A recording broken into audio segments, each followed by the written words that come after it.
시골 빈집 싸다고 무조건 사지 말라는 겁니다. 신중하게 꼼꼼하게 체크하시고요. 쌀 때는 다 이유가 있다. 그걸 좀 말씀드리고 싶어서 제가 살아보니까 그런 경험을 해보고 구독자분들한테 집이나 땅을 구해주려고 노력을 하다 보니까 많은 허와씨를 알게 된 겁니다. 그래서 제가 여기서 다시 한번 말씀드립니다.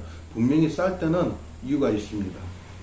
그 싸게 내놓은 사람이든 어떤 SNS든 유튜브든 아니면 부동산이든 이 문제에 대해서 이 집을 샀을 때 하자 보수나 아니면 나중에 어떤 문제가 생겼을 때 100% 다 책임을 지겠다는 그런 서약서 받기 전까지는 정말 꼼꼼히 알아보고 조심해야 될 겁니다. 아마 그거 쓰자고 그러면 쓸 사람이 어디 있겠습니까? 분명히 하자가 있는 집인데.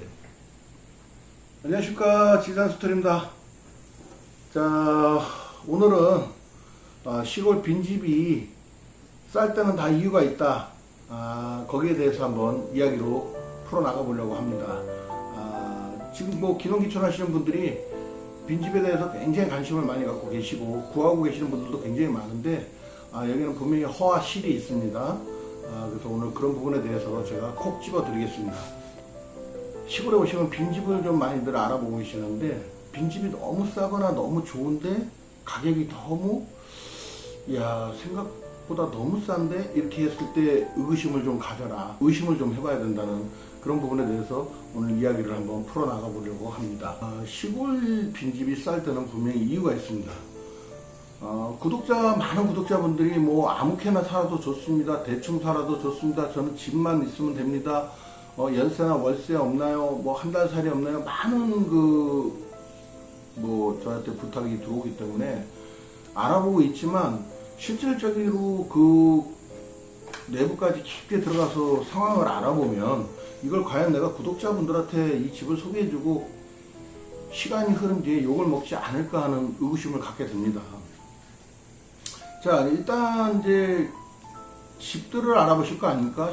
이 농촌에 뭐 다른 SNS를 통하든 유튜브를 통하든 다른 여러 경로로 먼저 영상을 접하든 사진을 접하든 볼 겁니다. 그럼 완벽하게 100% 그 주변 인프라는 못 보시는 거잖아요. 그래서 이제 그 집을 구하러 딱 갔을 때 집이 영상 속으로 봤을 때는 아무 하자가 없어요. 너무 좋아요. 너무 좋고요. 그냥 눈으로 봤을 때도 저런 집은 너무 값도 싸고 너무 좋아서 내가 좀 살아볼만 하다. 저건 내가 매입을 하고 싶다 하는 생각까지 들 겁니다. 하지만은 분명히 빈집이 싼 경우에는 이유가 있습니다.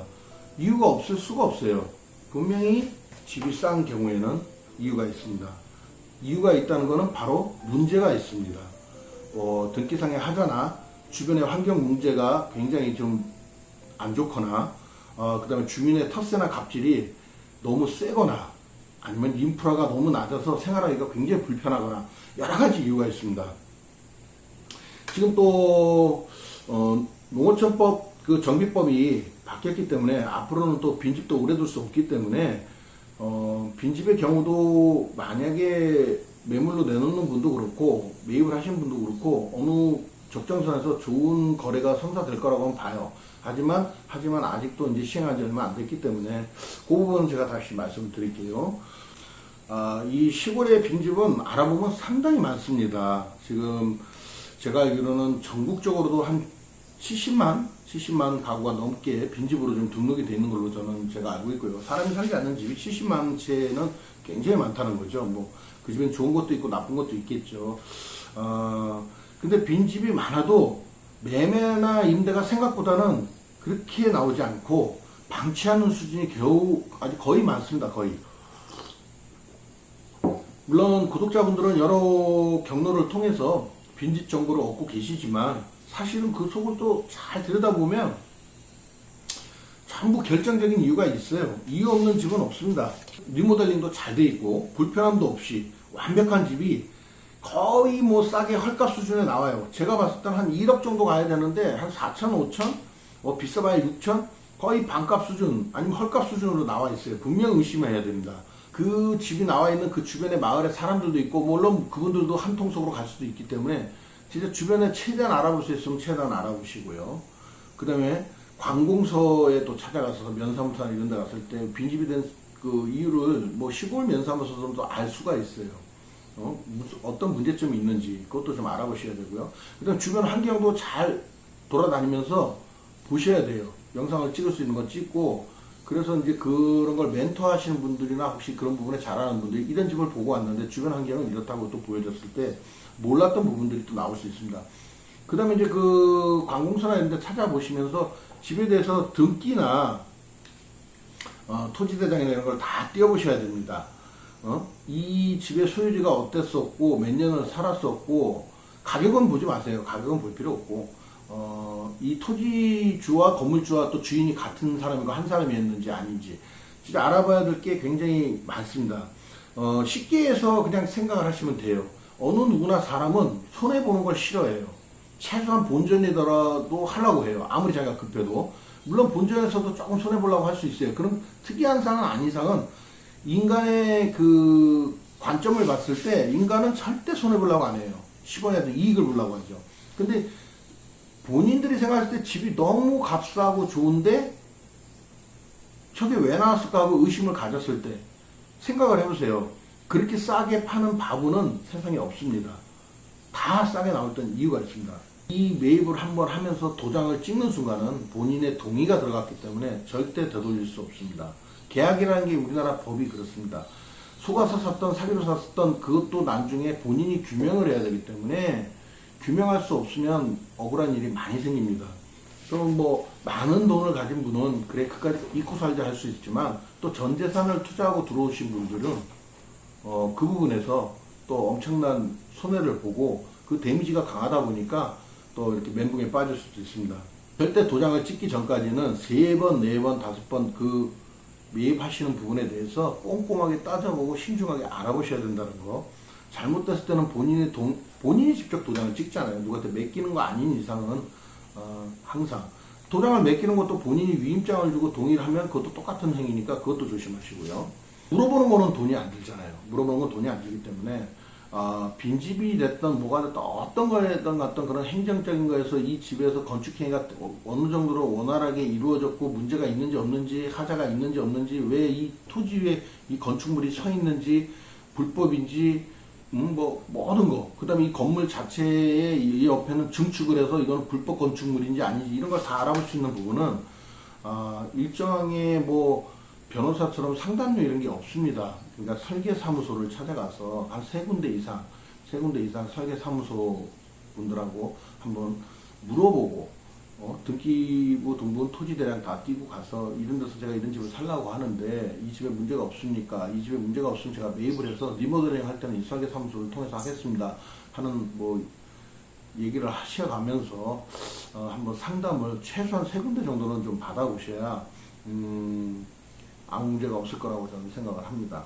제가 봤을 때도 무조건 구독자분들이 다 뭐 시골로 오시는 분들이 100%다 형편이 좋은 분들이 없어요. 거의 없다고 보시면 돼요. 그런 분들이 항상 그 경비를 아끼려고 하다 보니까 자꾸 싼 것만 찾으려고 해요. 근데 뭐 옛날에 속담에 싼 게 비지떡이라고도 하잖아요.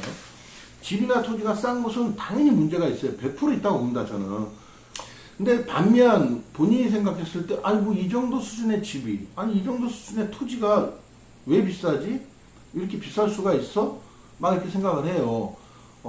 예를 들어서 서울 중심가 뭐 이런 강남 같은 데나 뭐 광역시 큰 도시를 가면은 막 뜨는 동네가 있잖아요. 막 핫하고 막 저기는 아파트가 얼마고 저기는 학군도 좋고 막 이런 얘기 하듯이 인구도 많고 막 이렇게 뭐 상가도 잘 번성하고 번창하고 막 이런 인프라가 아주 좋은데 이런 데가 굉장히 비싸잖아요. 이 시골도 그렇게 보시면 됩니다. 이런 시골도 왜 저런데 집이 비싸고 토지가 비쌀까? 뭐 예를 들어서 제가 살고 있는 이 지리산 일대에서도 지리산이라고 해서 땅값이 다 비싼 게 아니에요. 지리산과 굉장히 근접하고 많이 가깝게 붙어 있고 인프라도 좋으면서 천왕봉을 언제든지 내가 지리산을 내려다 보면서 좋은 유해 환경이 없어요. 청정지역이죠. 좋은 환경을 접하면서 좋은 그런 관광 문화가 잘 돼 있는, 여기는 진짜 사람 살기 좋구나, 야 이런 데는 정말 너무 좋다 하는 데는 당연히 많은 사람들이 들어오기 때문에 집값이나 토지값이 상승할 수밖에 없어요. 근데 어찌 보면 이런 데가 좋을 수가 있어요. 약간 들어올 때 부담되고 많은 돈을 투자했을지언정 나갈 때는 아까 말한 것처럼 손해보기 싫어하잖아요. 원금 손실이 없고 뭐 나중에 여기서 살면서 계속 집값이나 땅값은 서울 뭐 어디 그런 대도시에 좋은 그런 지역처럼 여기서도 조금씩은 계속 올라갑니다. 올라가고 또 내놓는 순간 잘 팔립니다. 그거는 당연한 거죠. 팔아야 될 집이나 땅은 별로 없는데 들어오고 싶은 사람 너무 많거든요. 그러니까 그런 시골이라고 해서 분명히 집이 싸고 토지가 쌀 때는 이유가 있는 거고, 또 어느 시골을 갔는데 분명히 집이 비싸고 토지가 비쌀 때는 지금 제가 방금 말한 것처럼 그런 분명한 이유가 있습니다.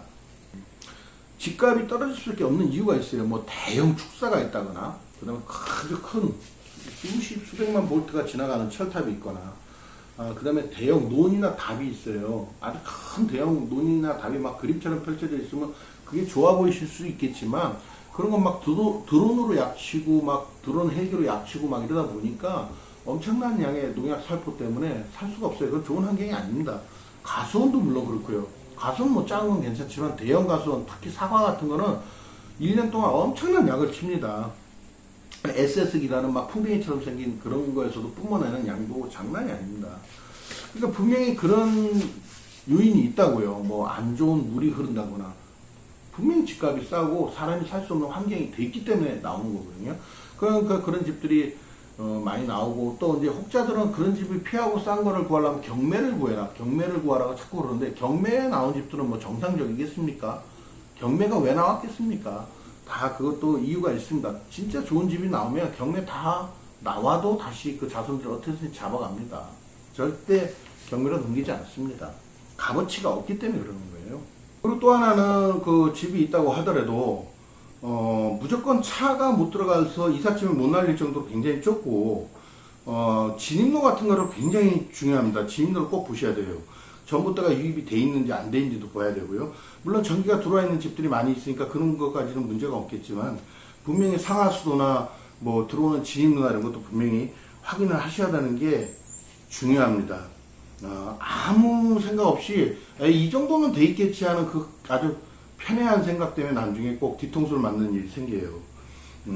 그 다음에 설계사무소는 내가 눈을 계속 강조하겠습니다. 꼭 찾아가서 신축, 중축 사항을 좀 물어보시고, 허가상의 문제는 없는지, 그런 거. 그 다음에 전기 상하수도 하다못해 뭐, 그 집안에 습기나 곰팡이가 꼈는지, 그런 자국이 있는지 없는지, 비새는 곳, 이런 거 다 티납니다. 꼼꼼히 살펴보시면. 그 다음에 물 나오는 거, 안 나오는 거, 지하수인지, 마을에서 공동으로 먹는 수도인지, 그 다음에 단열과 보일러 상태, 모든 거를 다 보셔야 돼요. 안 그러면 나중에 철거비나 리모델링비가 더 상승되기 때문에 집 새로 짓는 것만큼의 돈이 들어갑니다.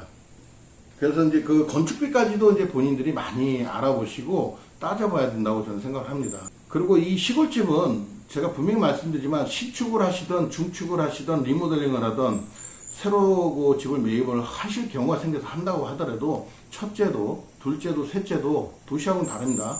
분명히 말씀드리지만 단열이 굉장히 중요합니다.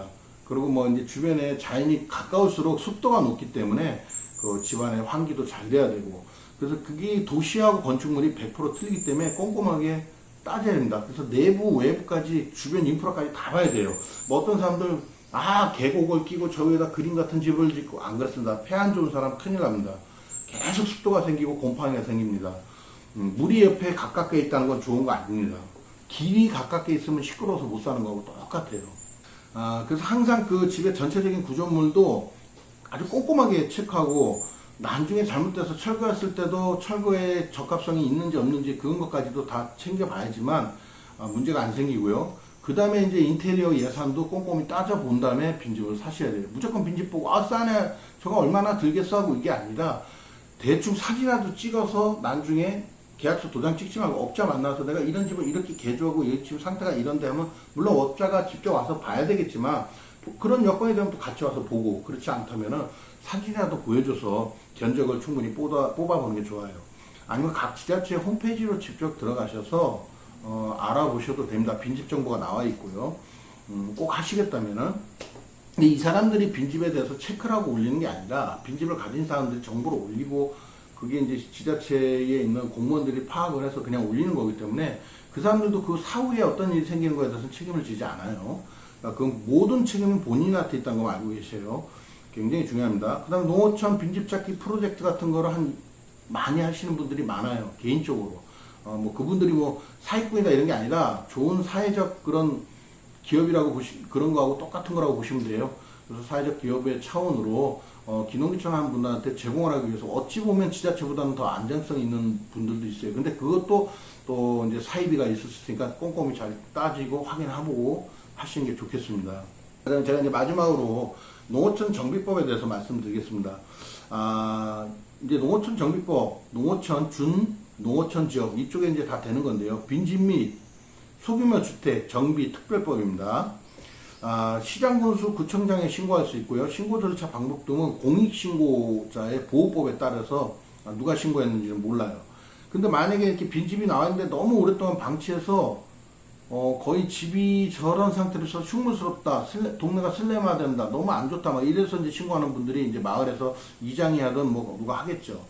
그래서 위생상의 뭐 유해가 있다든가 관리가 적절하게 되지 않아서 현재의 경관을 막 훼손한다는 경우나 주변 생활 환경을 막 그냥 보존하기 위해서 방치하기에는 너무 부적합한 그런 경우, 그때는 신고를 할 수가 있어요. 만약에 신고를 한 날짜로부터 30일 이내에 현장 조사가 공무원들이 나와서 이루어지고요. 특정 빈집이나 철거, 개축, 수리 등 필요한 조치 명령이 떨어집니다. 그래서 신고 사유, 해당 빈집 등 빈집 정비 계획에 대한 해당 빈집 지방건축위원회 심의를 거쳐서 저거는 철거를 해도 되겠다면 이제 강제 이행이 되는 거죠. 그 다음에 천재지변 등이나 부득이한 사유가 있으면 60일 한 차례 또 연장 가능할 수가 있습니다. 특별한 사유가 없는 경우에는 60일 이내에 아마 정상적으로 만약에 신고가 접수되면 이행이 됩니다. 그 다음 직권으로 빈집을 철거할 수가 있고요. 소유자가 또 소재가 안 닿는 경우가 있어요. 이 빈집이 있는데 자손들한테 연락이 안 돼. 그런 것도 분명히 말씀드리지만 공고를 해놓고 철거를 할 겁니다. 그 다음에 이행 강제금은 한 500만원 이내고요. 시가 보존액의 50% 정도 그거를 보존해주고 조례로 낮출 경우 아래 비율은 철거 조치 불이행 80%, 기타 명령 불이행 40%, 1년에 2회 정도 부과하고요. 조치 명령 이행 시까지입니다. 그러니까 계속 벌금을 1년에 2번 정도씩 이렇게 하겠다는 얘기죠. 그 조치 명령이잖아요. 무조건 해야 됩니다. 그래서 농어촌 정비법은 또 알아보시면 어디서든 이거는 발췌해서 볼 수 있으니까 꼭 보시고요. 이렇게 지금 빈집을 올해 이제 그 뭐 일반 도시 기농기촌 하는 분들한테 중요한 사항이 아니고 지금 이거는 뭐든지 다 이 농어촌 정비법은 농민들이 좀 들어야 될 얘기거든요. 농촌에서 이제 고령화된 부모들이 돌아가셨을 때 지금 도시에 나와 있는 자손분들이 이거를 꼭 숙지하고 알고 계셔야 되는 겁니다. 그걸 뭐 바로 뭐 철거하라는 게 아니라 몇 년씩 막 방치해서 흉물스러워지고 마을에 어떤 위해 요소가 됐을 때는 마을 분들이든 어느 누가 신고를 해도 최장 60일 안에는 이행 조치가 떨어져서 철거가 될 수 있다는 것만 그걸 꼭 알고 계십시오. 그러니까 이런 일 때문에라도 이제 앞으로는 빈집이 어떤 활용 가치가 높아지고 많이 좀 나올 거라고 봅니다. 근데 현재 이거는 앞서서 제가 얘기한 거하고는 상관없이 이제 생기는 법이고요. 이렇게 해서 좀 안정화되고 깨끗한 빈집들이 보급돼서 기농기촌들한테 많은 도움이 좀 되기를 저도 바라는 마음으로 이렇게 하는 겁니다. 근데 현재 이 농어촌 정비법이 실행이 돼갖고 막 활성화되어 있지 않은 상태에 있는 빈집들이 너무 싸거나 경매 물건이 싸거나 했을 때는 무조건 다 이유가 있기 때문에 이 이유 있는 집들을 정확하게 확인을 안 하고 매입을 하셔서 나중에 낭패를 보거나 재산적 가치 손실을 당하셨을 때 억울하면 어디 호소해도 소용이 없다는 거. 본인이 다 도장을 찍었기 때문에 그래요. 그래서 항상 뭔가를 아무리 값비싼 집을 매입을 하시더라도 꼼꼼하고 신중하게 잘 알아보시고 마지막까지 알아보신 다음에 계약서에 도장을 찍길 바랍니다. 소유주하고 건물 소유주가 틀린 것도 많고 미등기 된 집들도 많고 분명히 사연이 많습니다. 그 다음에 겉으로 봐서는 아무 문제가 없는데 들어가는 진입로와 그 집하고 토지주 간에 어떤 분쟁이 있을 수도 있고 아니면 또 어떤 갑질이나 텃세가 너무 심해서 이 마을에서 도저히 못 살겠다고 그래서 리모델링 잘하고 들어온 기촌인이 기농인이 다시 역기농하고 역기촌에서 나가는 상황에 헐값이나 이런 식으로 또 가는 분들도 있고, 하여튼 여러 가지 이유가 있습니다. 그래서 그거를 알 수가 없잖아요. 알아보는 방법밖에 없습니다. 최선을 다해서 알아보는 게 좋을 것 같습니다. 자, 오늘 이야기는 여기까지 하겠습니다. 명심하십시오. 집이 쌀 때는 꼭 이유가 있으니까 조심하십시오. 자, 지금까지 지혜산 스토리였습니다. 좋은 하루 되시고요. 건강한 하루 되십시오. 안녕히 계십시오.